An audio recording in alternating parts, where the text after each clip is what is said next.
যত ধরনের অপরাধ হয় মানুষ যাতে ন্যায় বিচার পায় সেই রকম ব্যবস্থা আমাদের কায়েম করতে হবে। অভ্যুত্থান পরিষ্কার করে বলেছে, এই অভ্যুত্থানের অংশীদার যারা ছাত্র শ্রমিক জনতা, এই দেশের মেহনতি খেটে খাওয়া মানুষ, তারা এই রাষ্ট্রে তাদের ন্যায্য হিস্সা চায়।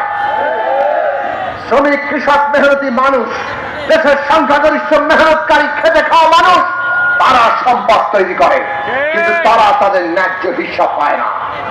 শিক্ষা, স্বাস্থ্য, বাসস্থান, কর্মসংস্থান ওই লুটেরা গোষ্ঠী সবকিছু লুটে পুটে খেয়ে বিদেশে পাচার করে আমার দেশের মানুষের তৈরি করা সম্পদকে কেড়ে নেয়। আজকের আগামী বাংলাদেশ অভ্যুত্থান দিশা হাজির করেছে।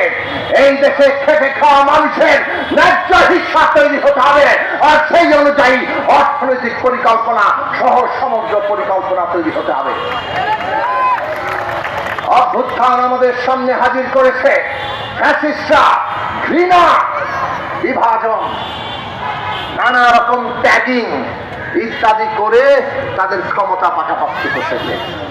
মানে ভাগ করো আর শাসন করো, একে অপরের বিরুদ্ধে লেলিয়ে দাও।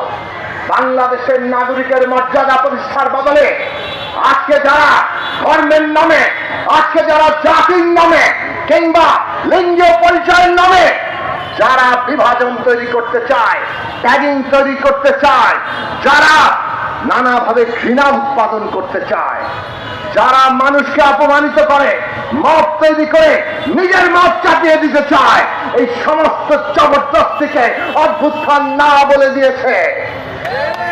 কিন্তু তারপরে আমরা দেখছি এক ফ্যাসিস্ট বিদায় নিয়েছে, এরপরেও আমরা দেখি মাজারে হামলা হয়।